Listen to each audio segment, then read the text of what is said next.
Hello everybody, this is Danny Mathematics again, and today we're going to solve systems of equations by the substitution method.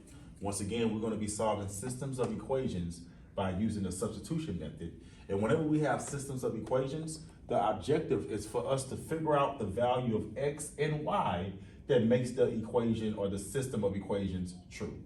Once again, the objective is for us to figure out the value of x and y that makes the system of equations true, okay? So we have this system of equations, okay? We have this one equation, which is y equals 5 minus 2x, and then we have this other equation that states 4x plus 3y equals 13. Now, our objective, or the first step that we're going to do is, we're going to do step one, and here's step one. We're going to use the first equation and plug it into the second equation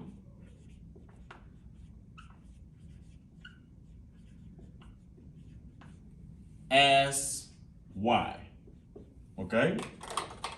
As y. So once again, if we notice, the first equation states that y equals 5 minus 2x. The first equation, right, which is this is equation number one, it states that y equals 5 minus 2x. The second equation states that 4x plus 3y equals 13.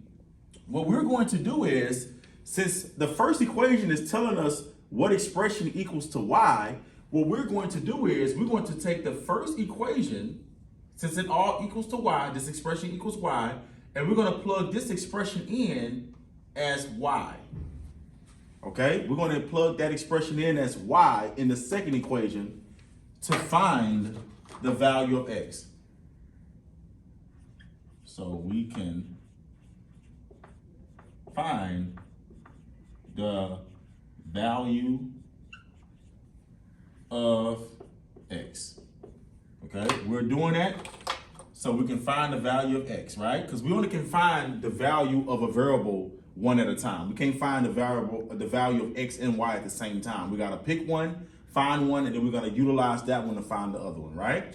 So once again, we're gonna plug in, since this whole expression equals y, we're gonna plug in this expression as y of the second equation. So I'm gonna write the second equation, which is 4x, right, plus 3. Remember, we're plugging in this whole expression as y because it says y equals that expression, right? So I'm gonna put that in the parentheses. So in parentheses, I'm gonna put this whole expression, which is 5 minus 2x.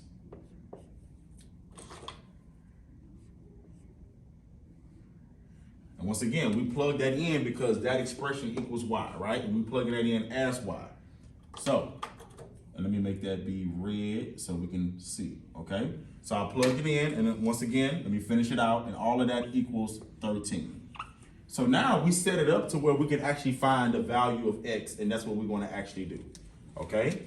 So of course, order operations, we have to do everything that's inside the parentheses, so I need to distribute. So I have 3 times 5, and I have 3 times negative 2x. 3 times 5 is a plus 15, and 3 times negative 2x is a negative 6x. So that's what comes out at the end right there. It still equals to 13. And of course, this 4x still comes down.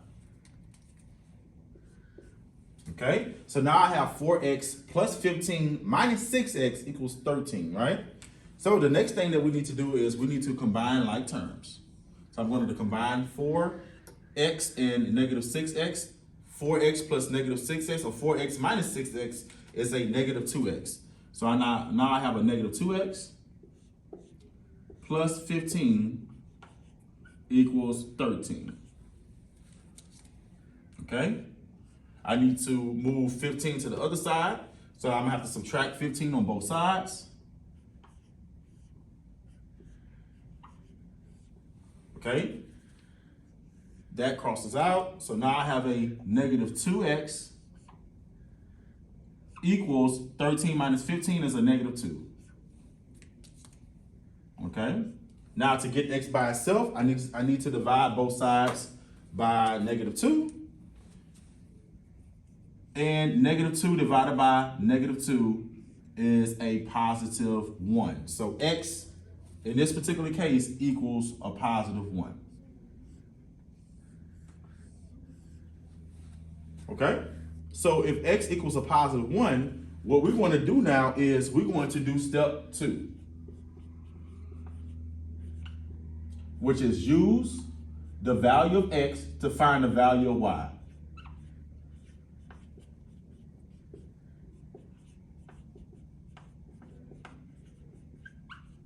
Once again, we're going to use the value of x to find the value of y. Okay? So what we're going to do is I'm going to plug this value of x, which is 1, back into the first equation, okay? So remember the first equation, I have y equals 5 minus 2 times x. And remember, the value of x is 1. So it's going to be minus 2 times 1, okay? Once again, a negative 2 times 1 is a negative 2. And then now we just have 5 minus 2, which is 3. So in this particular case, y equals 3.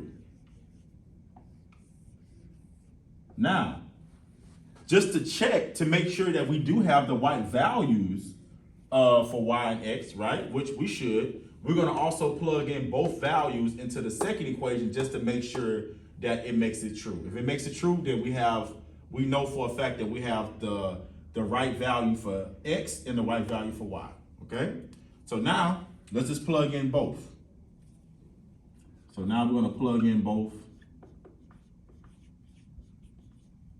values to see if the system is true.